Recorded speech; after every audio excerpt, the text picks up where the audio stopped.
Bonjour, dans ce vidéo, je vais vous montrer les principales bases d'assemblage pour les débutants bien sûr, en allant de l'interface, juste l'interface de SolidWorks, jusqu'en arrivant à cet assemblage-là, cette pièce. Elle s'appelle pièce pince mécanique.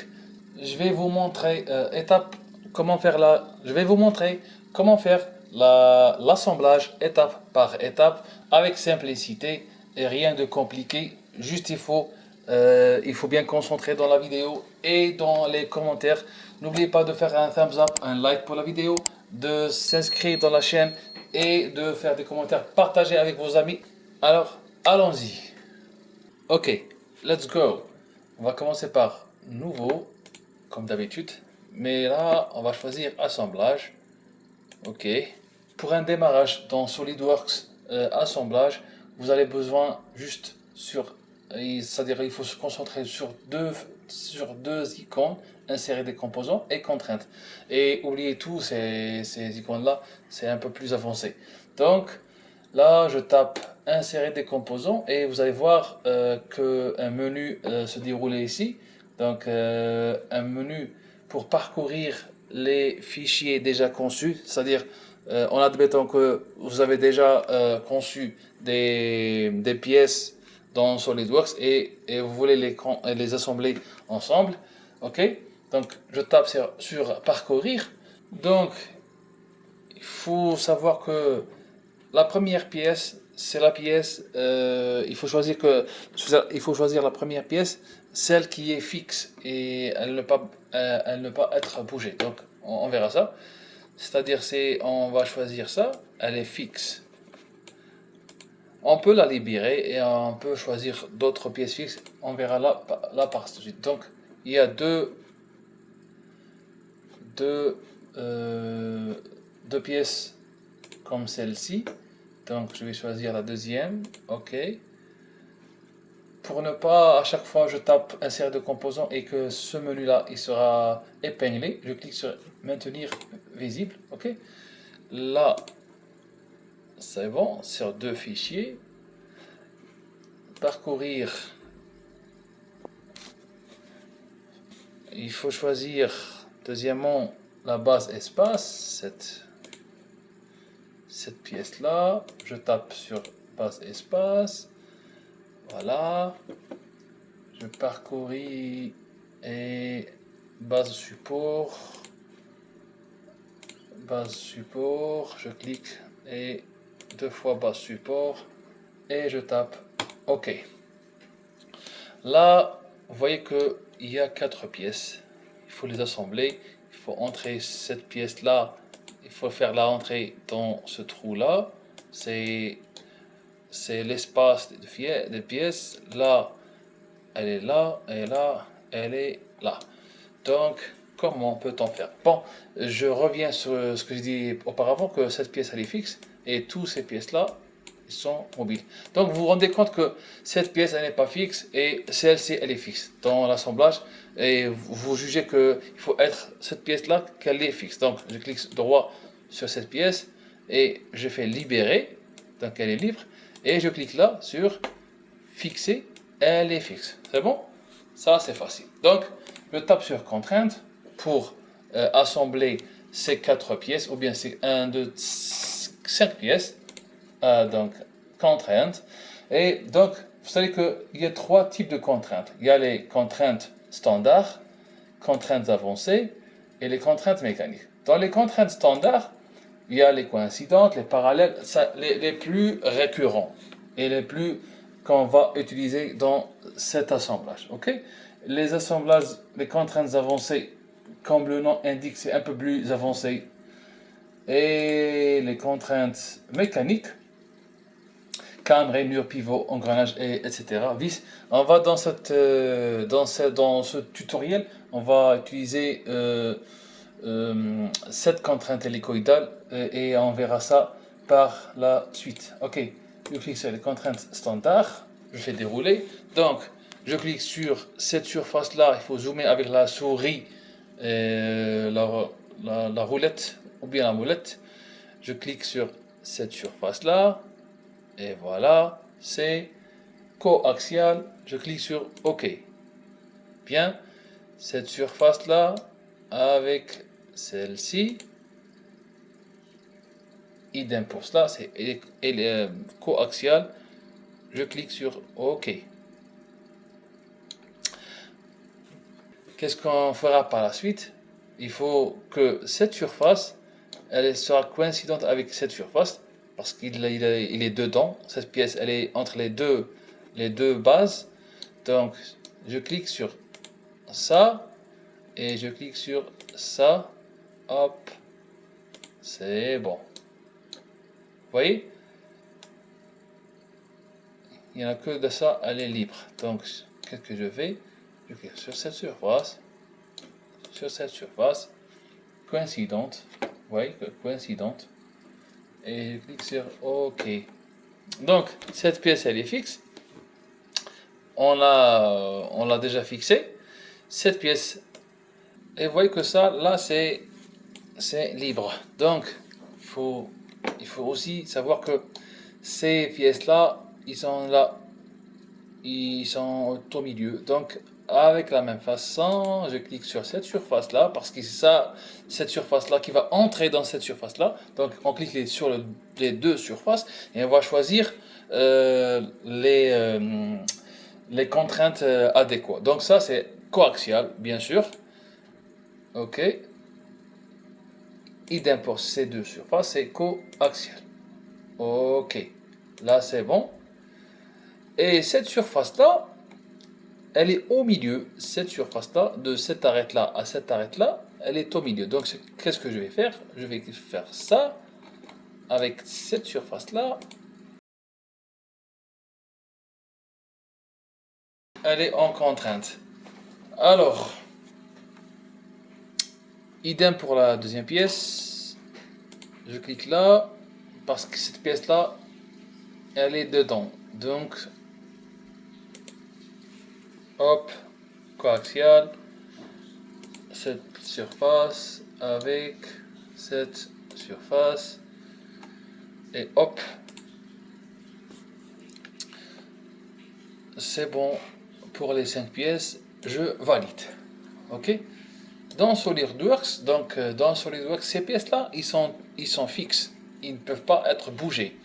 Mais en réalité, il manque quelque chose, il manque les vis là pour empêcher cette surface, bien empêcher cette pièce de bouger. Donc cette surface, elle est privée de faire la translation X, Y, Z, mais elle est libre pour faire la rotation suivant l'axe Z. Ok, vous voyez? Idem pour cette pièce là et pour cette pièce là. Donc c'est bon pour ces 5 pièces. On va continuer. Donc je clique sur insérer des composants et on va sur coude droit et coude gauche. Je clique sur coude droit, ouvrir. Je vais faire maintenir pour être visible. Droit, parcourir. Je clique sur le coude gauche. OK. Je désélectionne le droit. Pardon. Coude gauche. OK. Je clique sur coude gauche et je valide. Non, on a oublié d'importer le truc, d'importer la pièce charnière. OK. Et voilà. Donc cette pièce-là, elle est donc elle va entrer dans cette zone-là. Qu'auparavant, toujours, je clique sur cette surface, que ce soit je clique sur contrainte et je clique sur la surface, ou bien ou bien je clique sur la surface et je clique ici sur contrainte pour faciliter le truc. Je clique sur cette surface là, coaxial, je valide cette surface là avec cette surface là. OK. Pour qu'il soit privé de bouger ou bien de mouvementer selon l'axe Z, il faut mettre un cercle ellipse ici. On verra ça par la suite, pardon. Donc, celui-là, il va être là, et celui-là, il va être là, à peu près là. Donc, je clique sur la surface, ou bien sur contrainte, surface, et cette surface-là, c'est coaxial toujours. Cette surface, ou bien cette face, avec cette face de trou, c'est coïncident. Je clique sur OK, et on voit que, voilà, il est privé de faire la translation, mais il peut être mobile dans la rotation. Et idem pour le deuxième coude droit, cette surface avec cette fin coaxiale, ok. Alors cette face, il faut bien choisir avec cette face, et en admettant qu'on a fait une erreur, je vais faire une erreur exprès pour voir si on peut modifier le truc. Donc valider. Donc c'est bon, mais il y a une erreur. Je vais faire dévoiler cette liste de contraintes, et je cherche. Mais imaginez-vous qu'il y en a de centaines de contraintes. Donc, qu'est-ce que je vais faire? Le mieux, c'est de cliquer sur cette pièce et sur voir les contraintes. Cette icône-là, vous voyez que il y a deux contraintes. C'est coaxial, il est vrai, il est bon, mais celui-là, il est faux. Donc, qu'est-ce que je fais? Soit je clique sur supprimer dans le clavier, ou bien sur bouton droit, effacer, supprimer, et je clique oui, je clique sur fermer, et voilà, il est libre, encore une fois. Donc, encore une fois, je clique sur contrainte, je vais bien choisir la surface, cette surface-là, et celle-ci, je valide, et c'est bon pour ces deux-là. Vous voyez que c'est bon pour ces deux-là. Ok. Donc, après l'écoute, je vais insérer la pièce T. T-E-E. C'est une pièce qui va entrer dans cette zone-là. À peu près, je vais circuler, ou bien je vais faire mouvementer cette pièce-là avec le bouton droit de la souris. Voilà, pour visualiser le truc. Bien, la pièce, elle va être ici, à peu près. Et je vais insérer encore une fois la tige.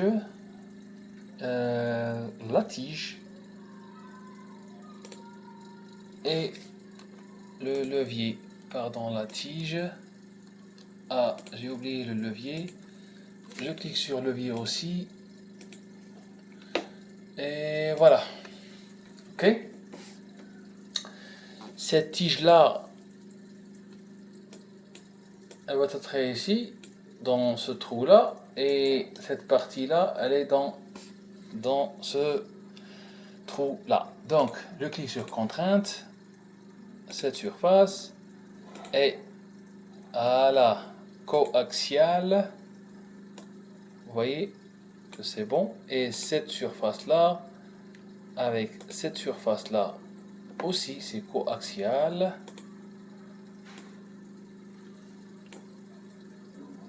Cette surface-là, avec cette surface-là, aussi coaxial. Et là, avec la coaxial. C'est bon. Bon, mais cette tige, ou bien ce levier avec la tige, toujours c'est coaxial aussi. Ok. Je vais faire une contrainte de cette surface-là, une contrainte à cette surface-là, une contrainte de distance. Je vais vous expliquer pourquoi. Et je vais taper à peu près 40, c'est le milieu. 40 pour être dans le milieu. J'ai créé cette contrainte pour que cette tige-là, elle ne peut pas bouger, elle ne peut pas translater dans le trou. Comme j'ai créé une contrainte entre cette base et cette tige, une contrainte de coaxial, donc il ne peut pas être une relation comme un vis écrou. Alors, aussi je vais créer une contrainte, j'ai oublié ça, une contrainte entre cette surface et cette surface. Ok, et c'est bon là. Donc on a dit que il faut créer une contrainte vis écrou entre cette tige et cette base, cette pièce là. Ok, donc je vais taper sur contrainte mécanique. Ok, je vais choisir là cette surface avec, je vais juste c'est-à-dire surligner, hop là. Il faut entrer juste là. Il va être sélectionné. Hop là. Ok. Et hélicoïdal, une distance, parce que j'ai créé ces espaces-là entre ces vis 1,75 de la vis. Je clique OK. Je valide. Et voilà. Si je retourne là, la pièce, elle va être retournée et inversement. Et voilà. Là, vous verrez. Ok.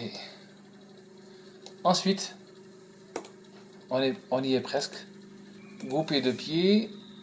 Ouvrir. On a deux groupies, l'une là et l'autre là.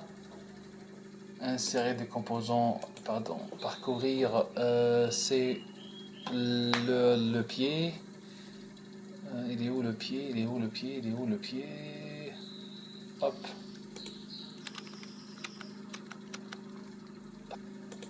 Patte. Je clique sur patte. 1 et 2. Je valide. Ok. Contrainte. Là. Ok. De là à là. C'est bon. De là à là. Ok. Et de cette surface.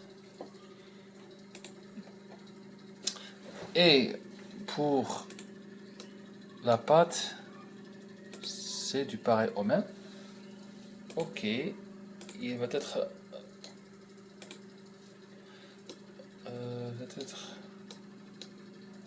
Ok. De là à là. Il est au milieu. Donc de là à là. Ok. Ok. Je valide. C'est bon. Je vais faire retourner ce truc là. Ce truc là.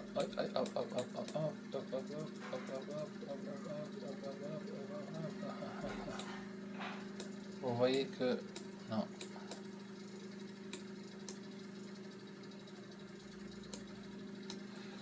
Donc c'est bon. Vous voyez que la pince elle est bonne là. Sur le plan SolidWorks, tout est bon, tout est nickel, mais sur le plan, si on veut vraiment créer la conception en réalité, il faut que ces pièces-là, il faut bien les fixer réellement, c'est pas dans SolidWorks. Pour cela, je vais apporter un levis, parcourir un vis, je l'ai créé déjà. Donc je peux le mettre directement, et vous voyez que c'est un œil en bleu, c'est-à-dire il est bien contraint, coaxial et coïncident avec la surface. Je clique OK. Aïe aïe aïe, j'ai pas mis maintenir visible pour que je valide sur tous les trous ou bien toutes les vis qu'on peut les mettre. Voilà. C'est facile, hein. je vais mettre un vis. Je vais pas mettre automatiquement ce vis là pour vous savez ou bien pour que vous pouvez visualiser la différence. Je vais le mettre ici. Je vais mettre OK. Qu'est-ce que je vais faire? Donc j'ai contrainte, toujours, pareil au même. Coïncidente, OK. Cette surface avec cette surface. Vous voyez que cette étape, SolidWorks il l'a fait automatiquement. C'est tout. Donc, il ne reste que les circlips. Donc, un seul composant, parcourir, le voilà. Hop. On peut le mettre automatiquement comme les vis, voilà. En même temps coïncident, en même temps coaxial. Ou on peut le faire. On peut le faire maintenir. On peut le faire manuellement. Mais je préfère automatiquement pour que vous pouvez, c'est-à-dire gagner du temps. Et voilà, ok, ok. On a fait une erreur là, donc je vais mettre celui-là là. Je mets OK et je clique là, supprimer, oui, et c'est bon. Ah, j'ai fait une erreur. Donc, cette surface, contrainte, avec celui-là, alors, coaxial, OK. Et cette surface, avec cette surface, coïncident, et OK, OK. Et c'est nickel. C'est bon pour ce tuto, c'est bon pour ce pince mécanique. N'oubliez pas d'enregistrer votre travail et de visualiser. Et si vous n'avez pas compris quelque chose, n'hésitez pas à poser vos questions dans la section commentaires. Si vous voulez aussi que je fasse la conception de ces pièces-là dans des vidéos séparées, step by step, je vais le faire rien que pour vous. Merci et ciao.